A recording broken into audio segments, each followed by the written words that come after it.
Axé, aquele abraço a todos. Nós estamos relembrando um pouquinho da história, da data de 13 de maio, porque nós fizemos agora há pouco tempo atrás os festejos do Preto Velho, né? Qual nós fazemos anualmente. Então vejam só, quando nós falamos das festividades do Preto Velho, vejam só, essas festividades envolvem a data do 13 de maio. E essa data do 13 de maio, ela justamente nos leva a pensar também que foi a data no qual foi assinada a abolição dos escravos. E assim, nos transportamos numa história, né, para saber que o 13 de maio nos leva à história da vinda dos africanos aqui para o Brasil. E quando nos reportamos a história, nós temos que nos reportar e falar do primeiro contato do português com os povos africanos, que se deu mais ou menos por volta, pouco mais de meados do século XV, ou seja, lá para 1480, 1470, 1480 e alguma coisa. E como é que surgiu essa questão dos navios negreiros e trazerem os escravos para cá? A partir do primeiro contato do português lá na África, nesse período no qual estou descrevendo, vejam só, vários reinos já brigavam, né? Já guerreavam entre si, e o mais forte fazia o mais fraco de escravo. E o que acontece com isso aí? Vejam só, um rei de uma determinada região, ele tinha uma porção de pessoas que foram escravizadas, que era onde ele assumiu o reino mais fraco. Então vejam só, quando o português foi para lá, ele negociava um tipo de escambo, se fala o escambo, aquela troca, não é?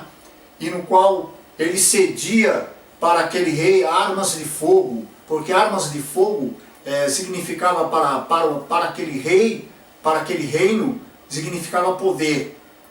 E nisso aí o português, não é? Daqueles navios negreiros, trazia o africano para o Brasil, aprisionado, né?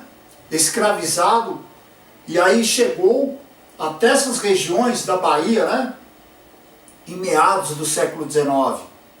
Nós temos também aquelas da região do Congo e da região de Angola, que vieram aqui para o sul do estado, eu já tinha citado isso em outro vídeo, vieram aqui para o sul do estado de São Paulo, para a região de Guape, né? Para essa região do sul do estado. Só que essa leva de seres escravizados lá da África, da região de Angola e Congo, chegaram aqui por volta de meados do século XVI, ou seja, lá por volta de 1560. Muito bem. Continuando com a história, nós temos também um outro povo, os beduínos, uma parte assim, mais ou menos quase o norte da África, ali perto do deserto do Saara, que também mercadejavam com a mão de obra escrava. Várias mercadorias, mas também com a mão de obra escrava. Eles faziam uma rota transsaariana. Eles saíam daquela região ali, mais ou menos pouco depois ali da Nigéria, e eles atravessavam ali o deserto até chegar na cidade de Alexandria, lá ao lado do Mediterrâneo, ali no Egito. Dali esses escravos eram transportados para a região da Europa, que era o outro lado do Mediterrâneo. Então veja só, nós estamos falando de várias levas, né, que foram escravizadas.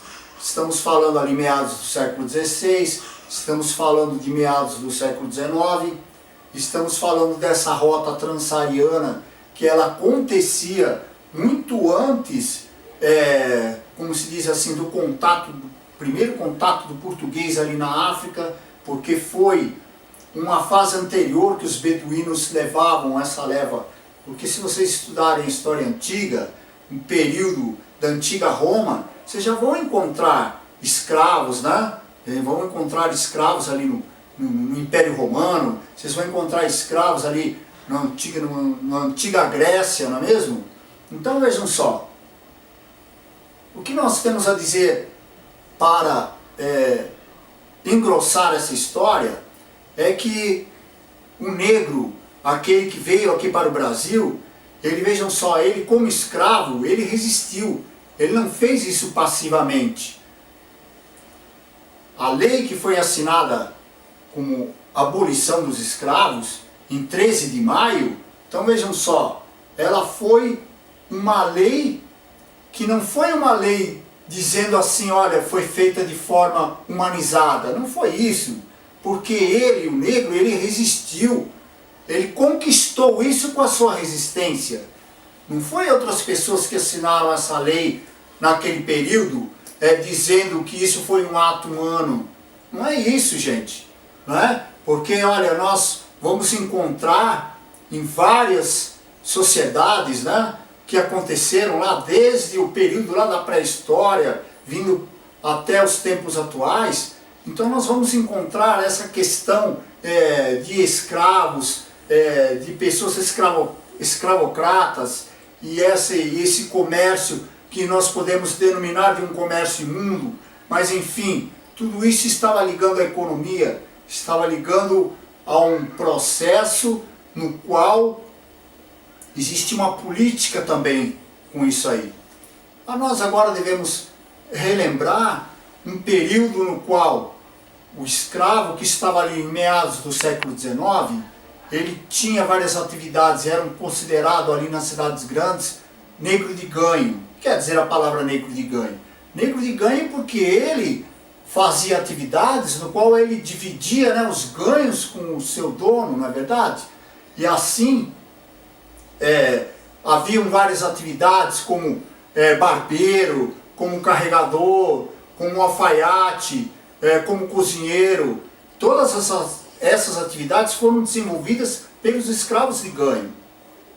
E nós encontramos uma facilidade dessas que se tornaram profissões. Essas atividades acabaram se tornando profissões. E nós temos a dizer também que em toda a costa africana nós encontramos essas sociedades brasileiras. Todas essas sociedades nós encontramos lá na costa africana, eram oriundos aqui do Brasil. Mas por quê? Como oriundos do Brasil? Vejam só, o ser foi escravizado, veio aqui para o Brasil. Em meados do século XIX, por volta de 1835, aconteceu um grande levante. Esse levante foi chamado Revolta dos Malês. E foi justamente nesse levante, na Revolta dos Malês, que assinaram a lei na mesma data da abolição, 13 de maio de 1835. E aí, as pessoas que foram encontradas tomando parte ativamente desse levante dos escravos, eles foram remanejados novamente para a África. Só que eles ficaram em lugares de onde não era a sua origem, não é mesmo? Porque as pessoas que levaram eles de volta para a África não foram buscar o lugar onde essas pessoas viviam naquela época, quando vieram de lá para cá. Então descarregaram elas em qualquer lugar. Por isso que nós encontramos várias sociedades brasileiras na costa africana. Então vejam só, gente, o que nós queremos dizer com tudo isso aí é que é um pouco de relembrar a história, né? Nós estamos aqui nesse vídeo tentando relembrar um pouco da história do 13 de maio, falar um pouco desse intercâmbio da história africana, história afro-brasileira e sua cultura, não é mesmo? Eu agradeço a vocês a atenção, até um próximo vídeo, aquele axé, boa noite a todos.